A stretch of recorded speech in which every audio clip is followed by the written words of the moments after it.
కవితకి ఏమైందో ఏమో తెలియదు. అసలు ఆమెకు అధిష్టానంతో ఎక్కడ చెడిందో తెలియదు. కవిత జైలుకు వెళ్ళొచ్చాక వరుసగా అనేక పరిణామాలు జరుగుతూ వచ్చాయి. పార్టీ అగ్రనేతలపై వరుస విమర్శలు చేస్తున్న కవితను తాజాగా పార్టీ సస్పెండ్ చేసేసింది. అంతలోనే తానే రాజీనామా చేసేసింది కవిత. ఈ పరిణామాలు తెలంగాణ రాజకీయాల్లో సంచలనంగా మారాయి. మరి కవిత నెక్స్ట్ స్టెప్ ఎటు? కొత్త పార్టీ పెడితే ఏ మేరకు సక్సెస్ అవుతుంది?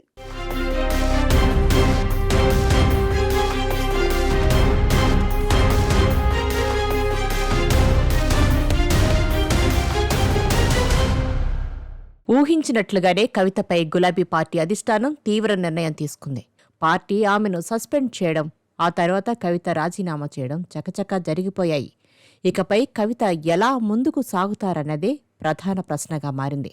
ఇప్పటికే కవిత తండ్రి చుట్టూ కొన్ని దెయ్యాలు తిరుగుతున్నాయని పబ్లిక్గా పలుమార్లు చెప్పిన విషయం తెలిసిందే. తాజాగా మరింత స్పష్టంగా ఆ దెయ్యాలు హరీష్ రావు, సంతోష్ రావు అని నేరుగా పేర్లు చెప్పేశారు. తరచుగా మా డాడీ దేవుడు, ఆయనపై ఈగ వాలనీయను అని కవిత చెప్పిన సందర్భాలు ఉన్నాయి. తన కోసం నిలబడిన కూతుర్నే పార్టీ నుంచి సస్పెండ్ చేయడం నిజంగా రాజకీయంగా విచిత్రంగానే అనిపిస్తోందని రాజకీయ వర్గాల్లో చర్చ జరుగుతోంది.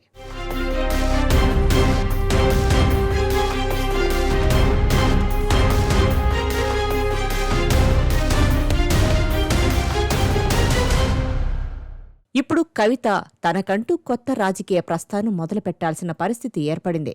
కవిత పార్టీ పెడుతుందన్న వార్తల నేపథ్యంలో సక్సెస్ అవుతుందా లేదా అన్న టాపిక్ చర్చకు వస్తోంది.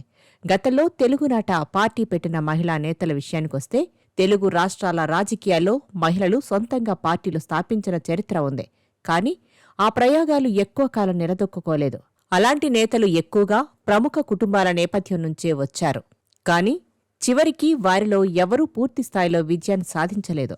తమ పార్టీలను మరో పార్టీలో విలీనం చేయడమో లేదంటే వేరే పార్టీలో చేరిపోవడమో చేశారు. ఇప్పుడు కల్వకుంట్ల కవిత ఏం చేస్తుందన్నది తేలాలి. సొంత పార్టీ స్థాపిస్తారా, లేక ఏదైనా జాతీయ పార్టీ వైపు అడుగులు వేస్తారా, లేదంటే మళ్లీ బీఆర్ఎస్లోకి తిరిగి రావాలని ప్రయత్నిస్తారా అన్నది తేలాల్సి ఉంది.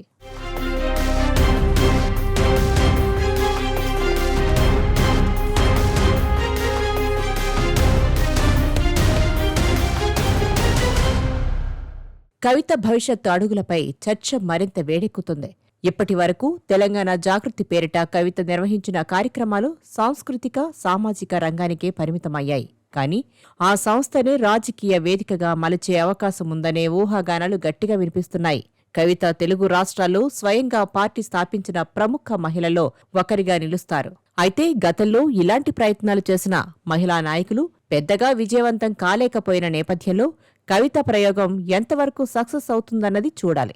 ప్రస్తుతం మాత్రం ఆమె తదుపరి నిర్ణయం తెలంగాణ రాజకీయాల్లోనే కాదు, మొత్తం తెలుగు రాష్ట్రాల్లో ఆసక్తికర మలుపు తీసుకురానుందన్నది ఖాయం.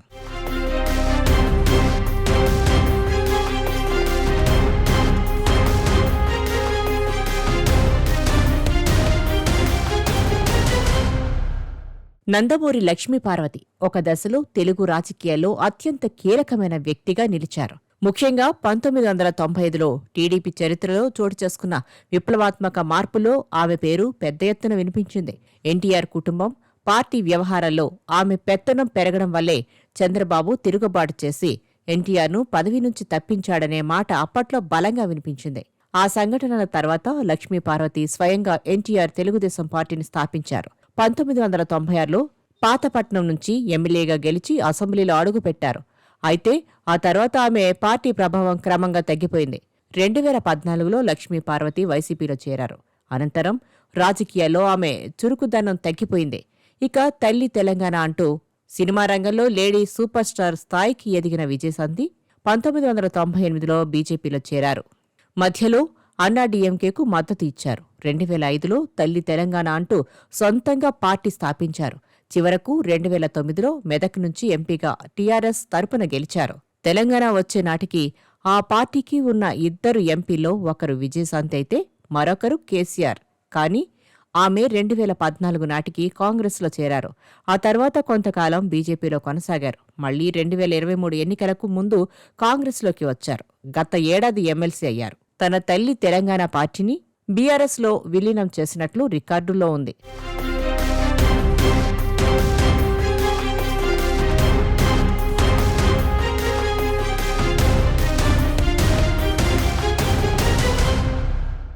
నాన్న చూపిన బాటలో ముందుకు సాగిన వైఎస్ షర్మిల 2021లో సొంతంగా వైఎస్సార్ తెలంగాణ పార్టీని స్థాపించారు.